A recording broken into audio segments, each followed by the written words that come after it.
سيدنا وشفيعنا ومولانا محمد مبارک وسلم۔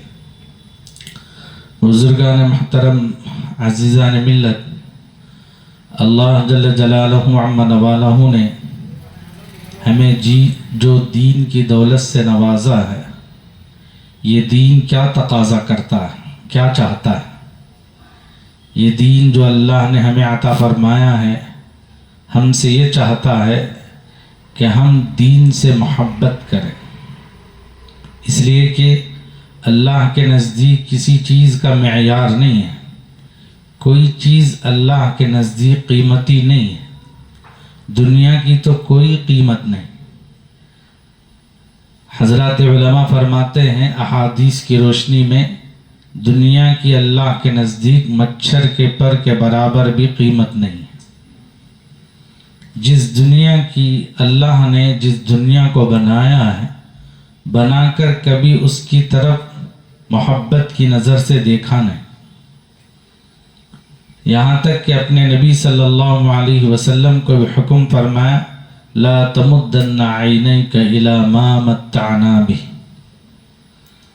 اے نبی علیہ السلام، اپنی للچائی ہوئی نظروں سے اس دنیا کی جتنی ساز و سامان اور جو کچھ یہاں کی متاع ہے، اس کی طرف نہ دیکھیں۔ تو اللہ کے نبی کو بھی اللہ رب العزت نے اللہ کے نبی علیہ السلام کو بھی دنیا کی طرف نظر التفات کرنے کا حکم دیا، توجہ سے دیکھنے کا حکم نہیں دیا۔ تو اس دنیا کی کوئی قیمت نہیں، اللہ کے نزدیک اگر قیمت ہے تو ان الدین عند اللہ الاسلام، دین اسلام کے اللہ کے نزدیک قیمت ہے۔ جب دین محبت چاہتا ہے تو اسی لیے فرمایا، حدیث میں آتا ہے، حدیث قدسی، الخلق عیال اللہ، جتنی ساری مخلوق ہے یہ سب اللہ کا کنبہ ہے، اللہ کی برادری ہے، اللہ کا خاندان ہے۔ اللہ کو سب سے زیادہ پسندیدہ آدمی وہ ہے جو اللہ کی مخلوق سے محبت کرتا ہے، اللہ کے کنبے سے محبت کرتا ہے۔ اسی لیے اللہ کے یہاں مخلوقات میں سے کسی مخلوق پر بھی ادنا سے بھی محبت کے ساتھ پیش آئے تو اللہ اس کی بھی مغفرت کر دیتے ہیں۔ کتنے واقعات ایسے ہیں، کسی نے مکھی پر شفقت کا معاملہ کیا، اللہ اس کی بخشش کر دی۔ کسی نے پیاسے کتے کو پانی پلایا، اللہ نے اس کی بخشش اور اس کی مغفرت فرما دی۔ تو مخلوقات جو حقیر سے حقیر ہیں، ادنا سے ادنا ہیں، ان تمام مخلوقات پر محبت اور شفقت کی نگاہ اور نظر ڈالنے پر اللہ بخشش فرماتے ہیں۔ تو انسان کو اللہ نے کیا کہا؟ عیال اللہ کہا۔ جتنی مخلوقات سب کے سب اللہ کا کنبہ ہے، اس میں سب سے اشرف اور سب سے معزز انسان ہے۔ اگر کوئی کسی انسان سے محبت کر دے، کسی انسان سے الفت کا معاملہ فرما دے تو اللہ کتنا پسند فرمائیں گے۔ تو آج پوری دنیا کے اندر نظر دوڑائیں تو صرف دشمنی ہی دشمنی نظر آتی ہے، عداوت ہی عداوت نظر آتی ہے، محبت کا نام و نشان نہیں۔ صرف چاپلوسی جو لوگ کسی سے محبت کرتے ہیں تو وہ اسی سے محبت کرتے ہیں جو ان کے سامنے جھکتا ہے، اور جھکنے والا جو محبت کرتا ہے وہ اس سے محبت نہیں کرتا، بلکہ اس کے پاس جو چیزیں ہیں، جو ساز و سامان ہے، جو مال ہے، اس سے محبت کرتا ہے، اس کی بنیاد پر اس کے سامنے جھکتا ہے۔ وہ سمجھتا ہے کہ مجھ سے محبت کر رہا ہے، جب وہ چیز اس کے پاس سے ختم ہو جائے اس کو سلام تک نہیں کرے گا۔ یہ دنیا، دھوکے باز دنیا، دھوکے کی چیزوں سے محبت کرتی ہے، انسان سے محبت نہیں کرتی۔ جو کسی سے خیر خواہی کا معاملہ کرے، کسی کے ساتھ محبت سے پیش آئے، اس کی کوئی غرض نہیں، لیکن ایسے سے سامنے والا سب سے زیادہ نفرت کرتا ہے۔ کیوں؟ اس لیے کہ وہ مجھ سے چاپلوسی نہیں کرتا.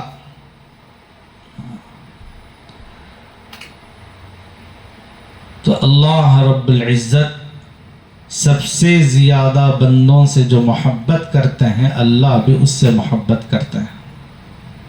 جو مخلوق کا بھلا چاہتے ہیں اللہ اس کا بھلا چاہتے ہیں. دنیا پہ نظر ڈالو، آسمان اپنے فائدے کے لیے نہیں بنایا گیا. آسمان کو اللہ نے آسمان کے فائدے کے لیے بنایا. زمین کو بنایا تو زمین اپنے فائدے کے لیے نہیں بنائی گئی کہ زمین بن کر وہ خود اپنا فائدہ اٹھا لیتی ہو. درخت جتنے ہیں دنیا کے اندر ہمیں آنکھوں سے نظر آتے ہیں، یہ کس لیے بنائے گئے؟ کیا درخت خود پھل لیتا ہے اور اس پھل سے خود فائدہ اٹھاتا ہو؟ کوئی چیز دنیا میں نظر ڈالیں، کوئی بھی اپنی ذات کے لیے دنیا میں وجود میں نہیں آئے. جب کوئی چیز اپنی ذات کے لیے وجود میں نہیں آئی تو کس کے لیے وجود میں؟ ہمارے لیے. سب چیزیں انسان کے فائدے کے لیے ہیں. زمین انسان کے فائدے کے لیے، آسمان انسان کے فائدے کے لیے، درخت انسان کے فائدے کے لیے. یہ تمام چیزیں اللہ بتا رہا ہے کہ جس طرح ہم دوسروں کے فائدے کے لیے ان چیزوں کو بنایا ہے تو انسان کیوں اپنی ذات کی فکر کرتا ہے، وہ دوسروں کی فکر کیوں نہیں کرتا؟ دوسروں کے فائدے کو کیوں نہیں سوچتا؟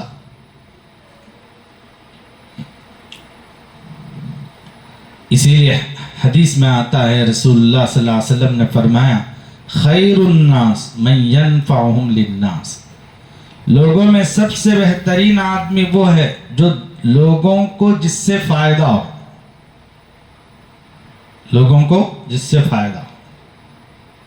میں نے قرآن مجید کی آیت شریفہ پڑھی ان اللہ اشترى من المؤمنین انفسهم واموالهم بان لهم الجنہ.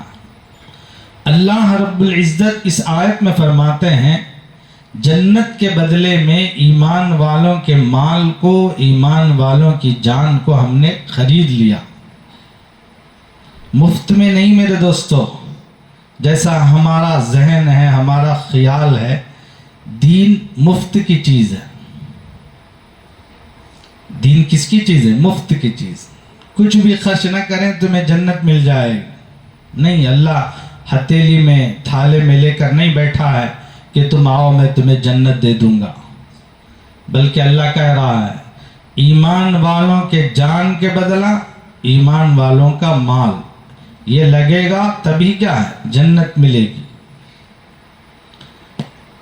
اب ہمارے ملک کے اندر یہ جو اوقاف کے سلسلے میں جس کو ہم آج تک ہمیں معلوم بھی نہیں تھا کہ یہ کیا چیزیں ہیں، اس کے سلسلے میں غیروں نے ہمیں جگایا. ہمارا دین ہمیں کچھ نہیں معلوم، غیروں نے ہمیں جگایا تو تب پتہ چلا کہ یہ کیا چیز ہے. تو ہمارے دین میں چلنے والے کچھ بندے اپنے مالوں کے ذریعے سے جنت کی طلب میں قربان کر کے چلے گئے. مسجد کے لیے اتنی زمین، مدرسے کے لیے یہ زمین، فلاں یتیم خانے کے لیے یہ زمین، فلاں خیر خواہی کے لیے یہ زمین. ایسا جو وقف کر کے گئے ہیں اللہ کے لیے، اس کا وقف کرنا کیا مطلب تھا؟ کیا ان کے پاس مالوں کی بہت بڑی چیز تھی جس کی وجہ سے ایسے وقف کر کے چلے گئے؟ کیا ان کی اولادیں نہیں تھی؟ کیا ان کے خاندان نہیں تھے؟ کیا ان کو کوئی پوچھنے والا نہیں تھا؟ ایسا نہیں ہے. اس آیت شریفہ کے مصداق میں، اس آیت شریفہ کے تحت میں اپنے مال کو وقف کر کے وہ جنت چاہتے تھے. اپنے مال کو وقف کر کے وہ کیا چاہتے تھے؟ جنت چاہتے تھے. اب اس مال پر ہمارے لوگ مسلمان اس پر قابض ہو کر اپنی جنت کو برباد کر رہے تھے. جانے والا جنت بنا کر چلا گیا، اور جب دے کر گیا تو اس پر مسلمان قابض ہو کر اپنی جنت کو برباد کر رہا۔ جس مقصد کے لیے اس کو وقف کر کے گئے تھے کہ اس سے مسلمانوں کا فائدہ ہو، اس سے امت کے غریبوں کا فائدہ ہو، اس کے اللہ کے گھر کا فائدہ ہو، اس سے اللہ کے گھر میں پڑھنے والے تعلیم حاصل کرنے والوں کا فائدہ ہو، تو وہ یہ سمجھ بیٹھے کہ جس نے میرے نام پہ وقف کر دیا میں اس کا مالک ہوں۔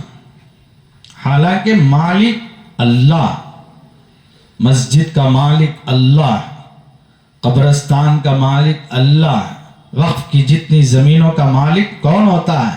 اللہ۔ اللہ کے گھر کا مالک جتنے اس گھر کی ذمہ داری سنبھالتے ہیں وہ کبھی مالک نہیں ہو سکتے۔ ہاں، ان کی پوچھو، ان کی بڑی ذمہ داری ہوتی، ایک ایک چیز کی اللہ پوچھیں گے، میں نے تمہیں اس کا ذمہ دار بنایا تھا، تم نے اس کا کیا حق ادا کیا؟ حق والوں کو حق ادا نہیں کیا۔ میرے گھر کو تم نے کیسے سنبھالا؟ یہ اللہ پوچھیں گے،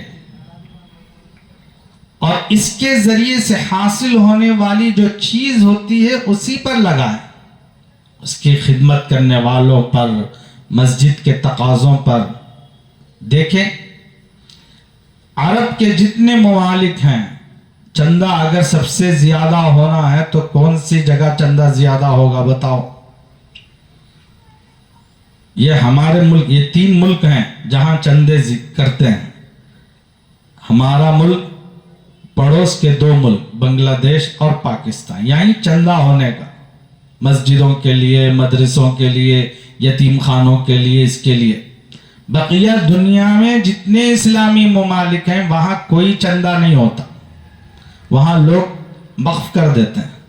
ایک ہی آدمی مسجد کو بناتا ہے، ایک ہی آدمی مدرسے کو بناتا ہے، ایک ہی آدمی یتیم خانے کو بناتا ہے۔ کیوں؟ اس لیے کہ ان کو معلوم ہے کہ میرا ہی، میں اگر بناؤں گا تو میرا کیا ہوگا؟ جنت میں محل ہوگا، میرے محل میں کوئی شریک نہ رہے۔ ویسے تو اللہ تبارک و تعالیٰ کی عطا بہت بڑی ہے کہ اپنے گھر کے میں اگر 1 روپیہ لگا دے تب بھی اللہ اسے کیا کر دیں گے؟ جنت دے دیں گے۔ اس کے خزانے میں کوئی کمی نہیں ہے۔ مسجد حرام کے پاس جو ٹاور ہے، اور ٹاور کے نیچے جتنے کیا ہیں، لارج ہیں، رہنے سہنے کے لیے انتظام، اس میں جتنے لوگ آ کر رہتے ہیں اس کی ساری آمدنی آپ دیکھیں اس ٹاور کے اوپر لکھا ہوا رہتا ہے وقف للمسجد الحرام۔ یہ پورے ٹاور کے اندر جتنی دکانیں ہیں، جتنے مال ہیں، جتنے چیزیں ہیں، یہ اللہ کا گھر جو مسجد حرام ہے اس کے لیے وقف ہے۔ کسی سے کچھ 1 روپیہ نہیں لیا جاتا، کسی سے مانگا نہیں جاتا۔ اب وہ سارا پیسہ وہاں خدمت کرنے والوں پر لگایا جاتا ہے، اچھی سے اچھی چیز، اور مسجد کے لیے، اللہ کے گھر کے لیے اچھی سے اچھی چیز استعمال ہوتی ہے۔ وہاں سے دوسرے کھا کر جاتے ہیں، دوسرے کھلا کر جانے کا سوال ہی نہیں ہوتا، سوال ہی پیدا نہیں ہوتا۔ آپ دیکھیں جگہ جگہ پانی کا انتظام ہے، جگہ جگہ کھجور کا انتظام ہے، جگہ جگہ پیکٹیں، جوس وغیرہ لا کر لوگ اللہ کے نیک بندے کھلاتے رہتے ہیں۔ مسلمان دل بڑے ہوتے ہیں میرے دوستو، چھوٹے دل والے نہیں ہوتے۔ آج ہماری حالت تو ایسی ہے، جو کھا رہا اس کا منہ کا ہم چھین لیں گے، نوالا بھی چھین لیں گے۔ اس لیے اللہ نے ہمیں جہاں رکھا وہیں رکھا، نہ زوال نہ ترقی، زوال بھی نہیں، ترقی بھی نہیں۔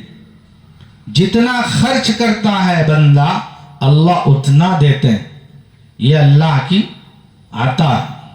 جب بندہ خرچ کرنا بند کر دیتا ہے تو اللہ بھی اپنا دروازہ بند کر دیتے ہیں۔ حضرات صحابہ رضی اللہ عنہ اجمعین صرف ایک آواز پر اپنی ساری جائیدادیں اللہ کی راہ میں کر دیتے تھے. کیوں کر دیتے تھے؟ کیا ان کی اولادیں نہیں ہوتی تھیں؟ وہ صرف اس وجہ سے کہ وہ اللہ کے رسول کی رضا چاہتے تھے اور اللہ کی رضا چاہتے تھے.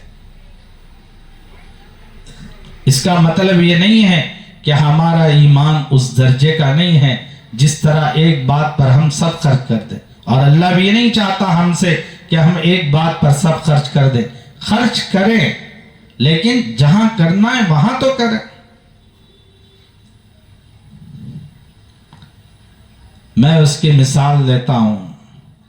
جنت، ابھی میں نے آیت شریفہ پڑھی، ان اللہ اشترى من المؤمنین انفسهم واموالهم بان لهم الجنہ. خلیفہ ہارون رشید کے زمانے میں بہلول رحمت اللہ علیہ بڑے نیک اللہ والے آدمی تھے. ایک مرتبہ دریا کے کنارے بیٹھے ہوئے، جیسے چھوٹے معصوم بچے ریت سے کھیلتے ہیں، بالو سے اس میں ہاتھ ڈال کر گھر بناتے ہیں، کوئی پاؤں پر مٹی ڈال کر گھر بناتے ہیں، کوئی نہر، کوئی نالی، کوئی اس طرح بچے کھیلتے رہتے ہیں. ایسے ہی حضرت بہلول دانا رحمت اللہ علیہ ندی کے کنارے ریت سے کچھ چھوٹے چھوٹے جھوپڑی، کچھ چھوٹے چھوٹے گھر بنا رہے تھے.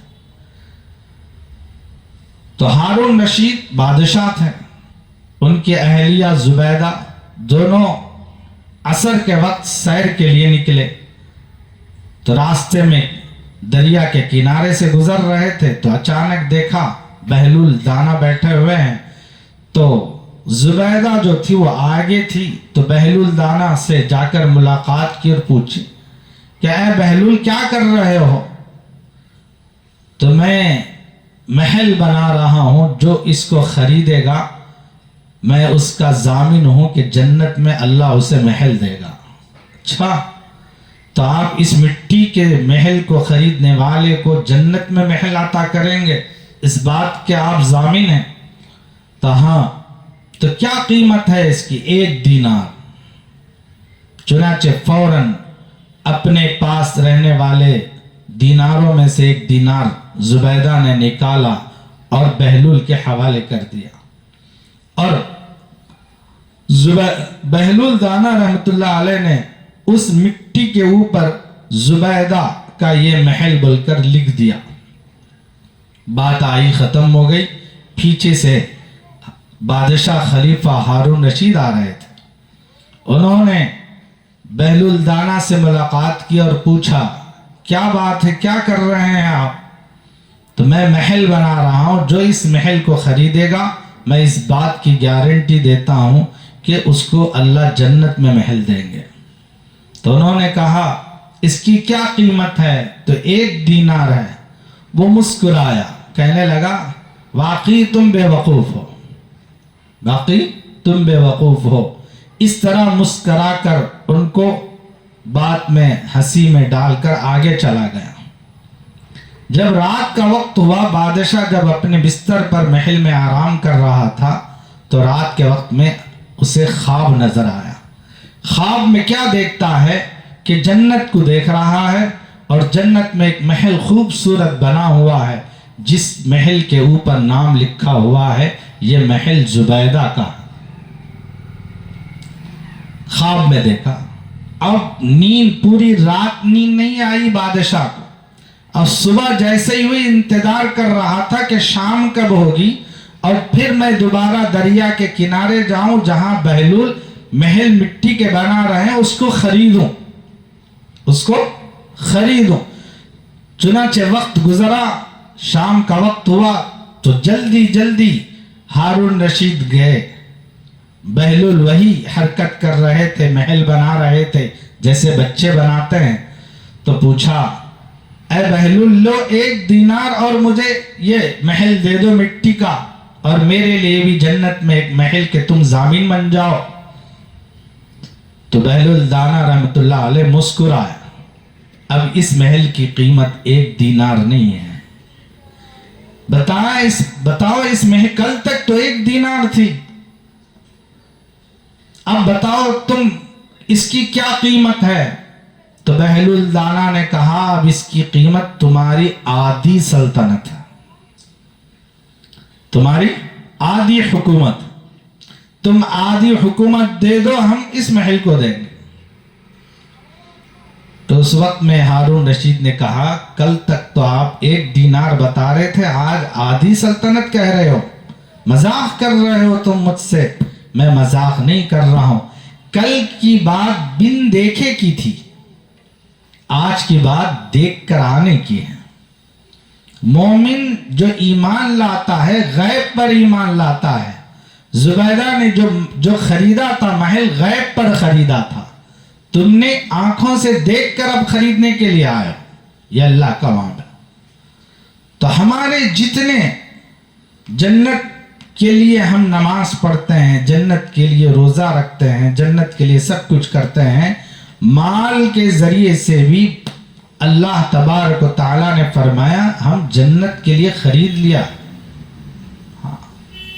1 روپے میں جنت نہیں آئے گی، صحابہ 1 روپے کے ذریعے سے جنت نہیں خریدے، اور احسان جتا کر بھی جنت نہیں خریدے۔ قرآن کہتا ہے یا ایھا الذین آمنوا لا تبطلوا صدقاتکم بالمن والأذى، اے ایمان والو جب تم صدقہ خیرات کرتے ہو اس کے ذریعے سے دوسروں کو، اپنے اعمال کو باطل مت کرو، اس صدقے کو باطل مت کرو۔ کس کے ذریعے سے؟ احسان جتلا کر، دوسروں کو تکلیف دے کر۔ میں نے اس کو پیسہ دیا، یہ نہ مجھے سلام کرتا ہے نہ میری بات مانتا ہے، اس طرح احسان جتلاتے ہیں۔ اللہ کہتا ہے لا تبطلوا، اپنے اعمال کو برباد مت کرو تکلیف دے کر۔ اب 1 روپیہ 10 روپیہ ہم کیا دے دیے، اب اس کو ساری زندگی ہم جھکانا چاہتے ہیں تکلیف دے کر۔ یہ ایمان ہے میرے دوستو۔ اللہ تو کہتا ہے اگر اس طرح نیت سے دے رہے ہیں تو تمہارا نہ صدقہ قبول ہے نہ تمہارا کوئی مال قبول ہے اللہ کے۔ تو میں عرض کر رہا تھا دین جس کے بارے میں آج ہمارا گمان ہے، ہمارا خیال ہے، یہ مفت کی چیز ہے۔ یہ کس کی چیز ہے؟ مفت کی چیز ہے۔ حالانکہ دین مفت کی چیز نہیں ہے، مفت میں تو دنیا نہیں آتی جس کی اللہ کے نزدیک کوئی قیمت ہی نہیں، اور جس کی اللہ کے نزدیک، اللہ کے رسول کے یہاں دنیا کی کوئی قیمت نہیں، ہمارے نزدیک اس کی قیمت ہے، لیکن اللہ کے یہاں، جس کے اللہ کے رسول کے یہاں قیمت ہے، اس کی ہمارے نزدیک کوئی قیمت نہیں۔ قرآن اللہ کا کتنا بڑا کلام ہے، اسی کلام کی وجہ سے یہ دنیا ہے، کلام ہی کی برکت سے نبی آئے، کلام ہی کی برکت سے اللہ نے اس دنیا کو آباد کیا۔ اللہ کا کلام نہ ہوتا تو کچھ نہیں ہوتا۔ جس کو بھی جو بھی مقام ملا ہے اللہ کے کلام سے مقام ملا، اس لیے کہ اللہ، وہ کلام کہاں سے نکلا؟ اللہ سے نکلا۔ تو جیسے اللہ کی ذات بہت بڑی ہے، اللہ کی شان بہت بڑی ہے، اللہ کا کلام بھی بہت بڑا۔ ہمارے نزدیک اس کی کیا قیمت ہے؟ ہمارے نزدیک یہ مفت کی چیز ہے، یہ کھلونا ہے۔ کوئی مکان ہمارا نیا بن جائے تو اس وقت میں کلام یاد آتا ہے، اور جو بچے پڑھنے والے آتے ہیں ان کو لڈو وغیرہ کھلا کر بھیج دیتے ہیں۔ اس کے بعد پھر ربن کاٹی جاتی ہے اور اس کو شال اڑایا جاتا ہے، اس کو بڑے بڑے مٹھائی اور بڑے بڑے تحفے، بڑے بڑے ہدیے اس کو دیا جاتے ہیں۔ جو دعا کر گئے، جو برکت کے لیے یہاں پر آ کر گئے، ان کی کوئی حیثیت نہیں، ان کا کوئی مقام نہیں۔ ان کو دعوت دیں گے تو بھی دال چاول کھلا کے بھیج دیں گے بچوں کو، لیکن جو باہر سے آنے والے ہیں ان کے لیے نئے نئے قسم کے کھانے، نئے نئے قسم کے پھل، نئے نئے چیزیں، یہ دین کا معیار ہے میرے دوست۔ میں حقیقت بتا رہا ہوں، یہ کوئی شکوہ شکایت نہیں ہے۔ ہم ان حالات سے گزر رہے ہیں، ان حالات پر ہم اللہ کی رحمت کے طالب ہیں، اللہ کی برکتوں کے ہم طالب ہیں، اللہ کی نصرت کے ہم طالب ہیں کہ اللہ ہماری مدد فرمائے، اللہ ہم پر برکت فرمائے۔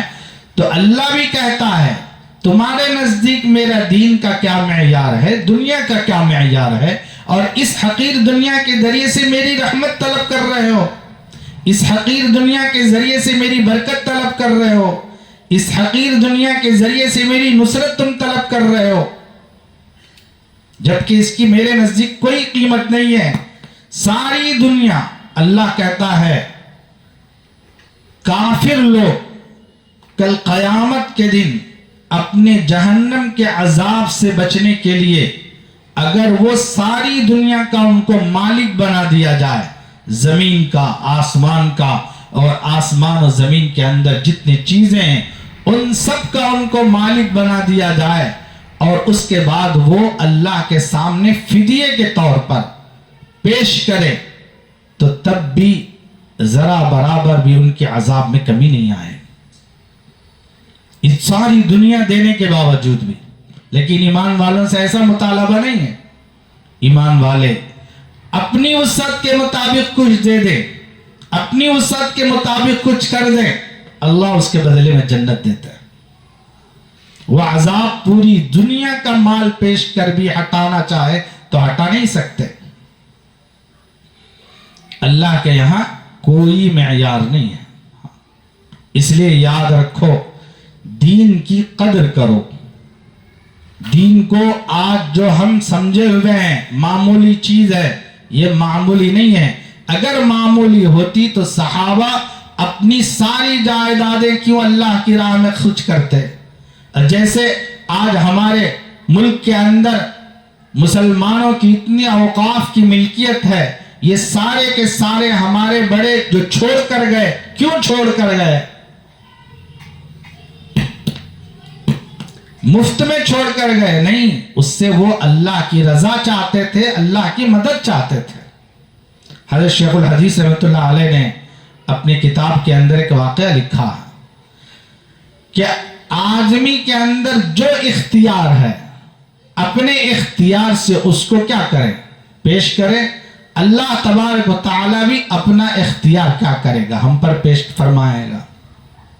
ایک شرابی تھا بہت بڑا، ہمیشہ اس کی محفل جمع کرتی تھی شراب کی۔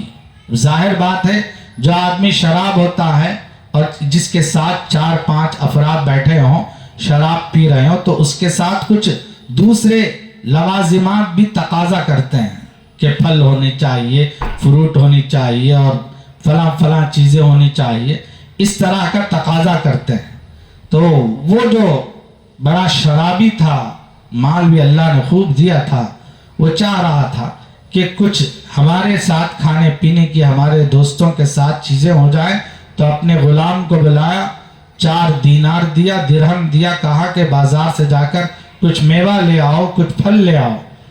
تو بازار گیا تو یہ غلام بازار میں ایک آدمی آواز لگا رہا تھا، جن کا نام ہے، جو اللہ والے تھے، منصور بن عمار بصری رحمت اللہ علیہ، وہ آواز لگا رہے تھے۔ ان کے ساتھ ایک آدمی کھڑا ہوا تھا جو غریب سا آدمی تھا، اس کے لیے یہ آواز لگا رہے تھے، یہ غریب آدمی کو کوئی 4 دینار دے دے گا، میں اس کو 4 دعائیں دوں گا۔ 4 دینار دے گا، میں اس کو کیا دوں گا؟ 4 دعائیں دوں گا۔ تو فرمایا ہمارے پاس تو ساری چیزیں مفت، قرآن مفت، نماز مفت، دعائیں مفت، سب چیزیں مفت۔ اب یہاں یہ کہہ رہے ہیں کہ جو 4 دینار دے گا اس کو میں کیا دوں گا؟ 4 دعائیں دوں گا۔ تو یہ غلام، ارے دعائیں مل رہی ہیں، تو غلام ہمارے جیسے نہیں تھے، وہ فوراً آیا، کہا کہ 4 دینار لے لو اور مجھے دعائیں دو۔ چنانچہ 4 دینار دے دیا۔ منصور بن عمار بصری رحمت اللہ علیہ نے کہا کہ بتاؤ تم کیا دعا چاہتے ہو؟ تو سب سے پہلی دعا یہ ہے کہ میں ایک شرابی آدمی کا غلام ہوں، میں آزادی چاہتا ہوں، غلامی نہیں چاہتا، مجھے آزاد کر دیں۔ ٹھیک ہے، تمہارے لیے میں یہ دعا کروں گا۔ پھر دوسری دعا کیا ہے؟ تم کیا چاہتے ہو؟ بہت ہوشیار تھا غلام، کہنے لگا کہ جو 4 دینار میں نے دیا ہے وہ اس کا بدل مجھے مل جائے، اس کا نعم البدل مل جائے۔ ٹھیک ہے، میں اس کے لیے بھی تمہارے لیے حق میں دعا کر دوں گا۔ تیسری دعا کیا ہے؟ تیسری دعا یہ ہے کہ میرا جو آقا ہے، میرا جو مالک ہے، جس کے یہاں میں خدمت کرتا ہوں، وہ شرابی ہے، گنہگار ہے، فسق و فجور میں مبتلا ہے، اللہ کی نافرمانی کرتا ہے۔ آپ اس کے حق میں دعا کریں کہ اللہ اس کے توبہ کی توفیق دے اور وہ توبہ کرے اور اللہ اس کی توبہ قبول کرے۔ کیسے غلام تھے میرے دوست؟ وہ توبہ کرے اور توبہ کی توفیق دے اور توبہ کرے تو اس کی توبہ قبول ہو۔ ٹھیک ہے، میں اس کے لیے بھی دعا کرتا ہوں۔ چوتھی دعا کیا ہے؟ چوتھی دعا یہ ہے کہ آپ کی اور میری اور اس فقیر کی اور یہ جتنا مجمع ہے اس سب کی اور میرا جو آقا اس کی محفل میں جتنے لوگ ہیں ان سب کی مغفرت فرما دیں۔ یہ دعا کتنا بڑا دل والا تھا وہ غلام کہ سب کی مغفرت چاہ رہا تھا۔ اگر ہم چاہتے تو کیا کرتے ہیں؟ تو میرے بچوں کی، میرے خاندان کی، میرے فلاں کی ایسے کرتے، لیکن اس نے ایسا کہا ٹھیک ہے میں اس کے حق میں بھی دعا کروں گا۔ چنانچہ بات آئی، ختم ہو گئی، وہ غلام اپنے آقا کے پاس گیا۔ وہ تو چاہ رہا تھا کوئی کچھ چیزیں لے کر آئے گا، یہاں تو وہ خالی ہاتھ آیا۔ جب خالی ہاتھ آیا تو اس شرابی آقا نے کہا کیا بات ہے، کچھ نہیں لے آیا؟ تو اس نے کہا کہ بازار کے اندر ایک اعلان ہو رہا تھا اور یہ اعلان ہو رہا تھا جس 4 دینار اس فقیر کو دے دے تو میں اس کے حق میں 4 دعائیں کروں گا۔ تو میں نے کہا کہ ٹھیک ہے، میں نے ان کو دے دیا، اس لیے میں کچھ نہیں لے آ سکا۔ اچھا، تو بجائے اس پر غصہ ہونے کے، بجائے اس پر اس کو ڈانٹنے کے، اس کو اپنے محفل سے دور کرنے کے، اس شرابی نے کہا کہ تو نے کیا کیا دعائیں مانگی اس سے، ان اولیاء اللہ سے، ان بڑے ولی سے؟ تو اس نے کہا کہ میں نے سب سے پہلے یہ دعا مانگی کہ میں آپ کا غلام ہوں، مجھے آزادی چاہیے، مجھے آزاد کر دیں۔ تو چونکہ وہ شرابی آدمی کا غلام تھا تو شرابی نے کہا میں نے تجھے آزاد کر دیا، تو آج سے میرا غلام نہیں ہے۔ اچھا، دوسری دعا تو نے کیا کروائی؟ دوسری دعا میں نے یہ کروائی، یہ 4 دینار میں نے جو دیے ہیں اس کا بدل مجھے مل جائے۔ تو اس نے کہا کہ ٹھیک ہے، تو میں آج تجھے آزاد کر کے خالی ہاتھ نہیں بھیجتا، 4000 درہم تجھے حوالے کر کے بھیجتا۔ آقا نے خالی ہاتھ نہیں بھیجا، 4000 درہم لے کے بھیجا۔ پھر اس کے بعد تیسری دعا تو نے کیا کروائی؟ تیسری دعا یہ کروائی کہ میرا جو آقا ہے، جو اللہ کی نافرمانی اور گناہوں میں مبتلا ہے، آپ میرے آقا کے حق میں دعا کر دیں کہ وہ گناہوں سے توبہ کر لیں، اللہ ان کی توبہ قبول فرما دے۔ تو اس وقت میں وہ شرابی کہتا ہے آج کے بعد سے میں کبھی شراب کو ہاتھ نہیں لگاؤں گا، آج سے میری زندگی بدل گئی، توبہ کر دیا۔ تیسری دعا چوتھی دعا تو نے کیا کروائی؟ تو اس نے کہا کہ اے آقا، میں نے یہ کہی آپ کی محفل میں جتنے لوگ ہیں اور اس اللہ والے جنہوں نے ہمارے حق میں دعا تھی ان کے حق میں، اور ان کی محفل میں جتنے لوگ تھے ان سب کی مغفرت کے حق میں میں نے دعا کروائی۔ تو یہ آقا کہتا ہے مغفرت کرنا میرے اختیار میں نہیں، مغفرت کا کام میرے اختیار میں نہیں، یہ اللہ کے اختیار میں۔ چنانچہ یہ کام میں نہیں کر سکتا۔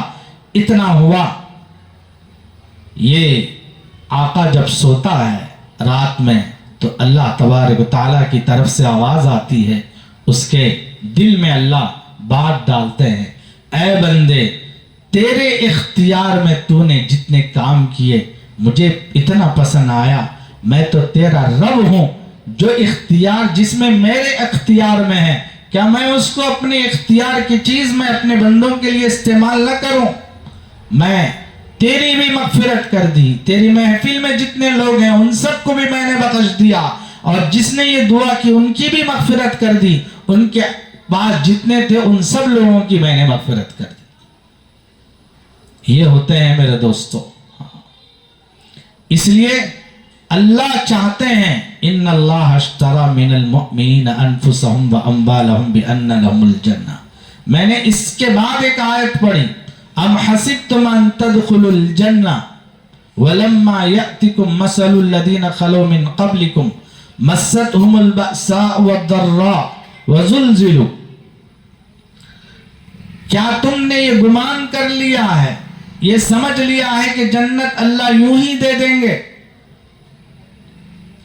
نرم نرم بستروں پہ سوتے ہوئے، ٹھنڈی ٹھنڈی اے سیوں میں رہ کر، کسی نے کہا اب ہم یہاں مسجد میں جب اللہ کی عبادت کرنے کے لیے ہم ساری چیزوں کو چھوڑ کر جب آتے ہیں، 2 رکعت نماز پڑھنے کے لیے ہمیں فیان چاہیے، اے سی چاہیے، ساری چیزیں چاہیے۔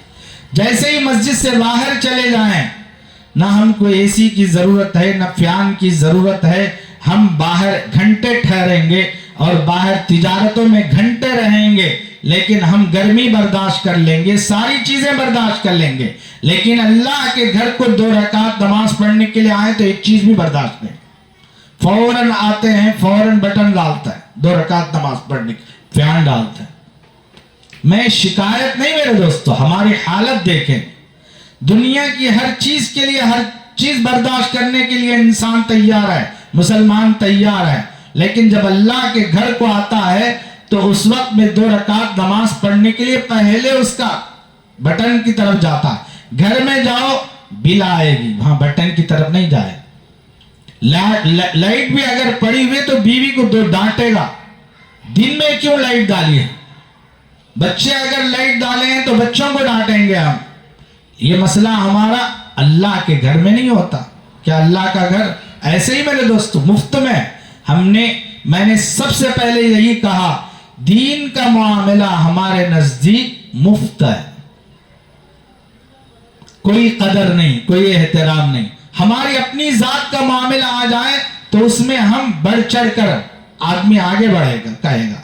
تو اللہ کہتا ہے تم نے جنت کو یوں ہی معمولی سمجھ لیا، ایسے ہی مل جائے۔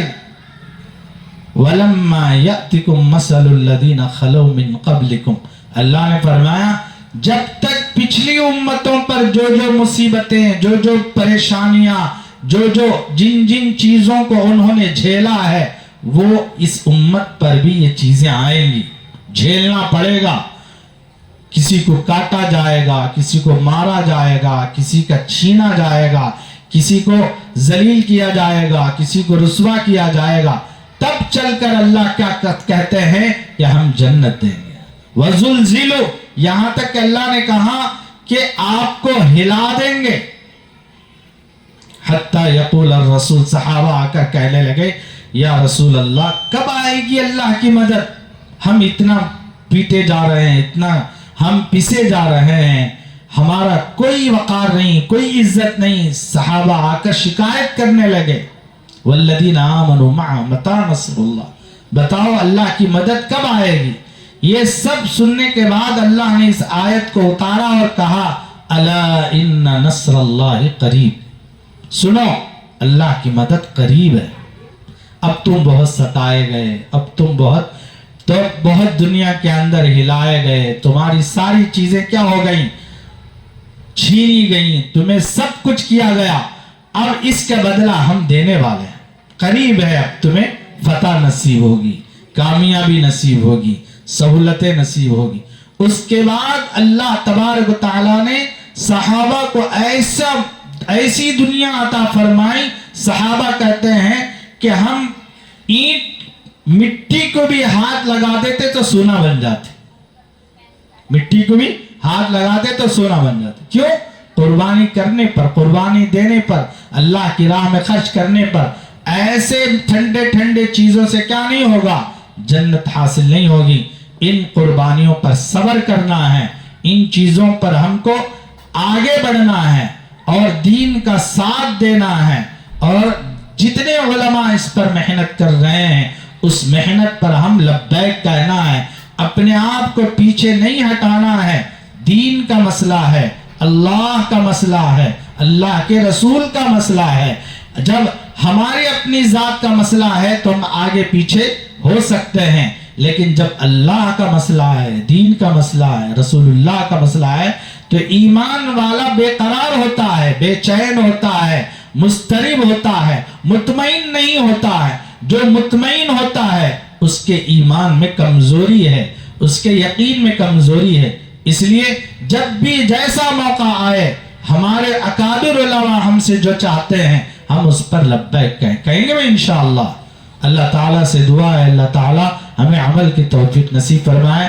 آمین وآخر دعوانا الحمدللہ رب العالمین۔ جو حضرات سنت و نوافل سے فارغ نہیں ہوئے جلد سے جلد سنتیں ادا کریں۔